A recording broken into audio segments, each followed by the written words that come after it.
બનાસકાંઠા જિલ્લાના સરહદી વિસ્તારમાં એક હચમચાવી દેનારી ઘટના બની છે।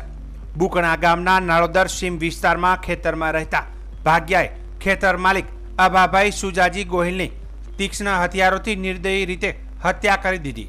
ઘટનાના તરત જ બાદ આરોપી ઘટના સ્થળ પરથી ફરાર થઈ ગયો છે। મામલાની જાણ થતાં જ વાવ પોલીસ તાત્કાલિક સ્થળ પર પહોંચી મૃતદેહને પોસ્ટમોર્ટમ માટે સરકારી હોસ્પિટલ મોકલ્યો અને આરોપીની શોધખોળ માટે ચક્રો ગતિમાન કર્યા।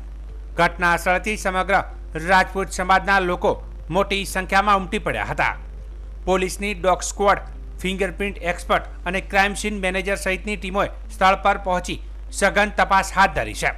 આ ઘટના કારણે સમગ્ર વિસ્તારમાં ચકચાર મચી ગઈ છે। વાવ પોલીસ સ્ટેશનના પીઆઈ AR ખત્રીએ ટેલિફોનિક વાતચીતમાં જણાવ્યું હતું કે LCB, સ્થાનિક પોલીસ અને હ્યુમન સોર્સ પાસેથી માહિતી એકત્રિત કરવામાં આવી રહી છે। આરોપી શામળભાઈ ફોટાભાઈ ભીલ રાજસ્થાનવાળાના ઘરે જઈને પૂછપરછ હાથ ધરાઈ રહી છે। હાલ તમામ પોલીસ ટીમો આરોપીને ઝડપી લેવા માટે કાર્યરત છે। તપાસ ચાલુ છે તેમ જણાવ્યું હતું।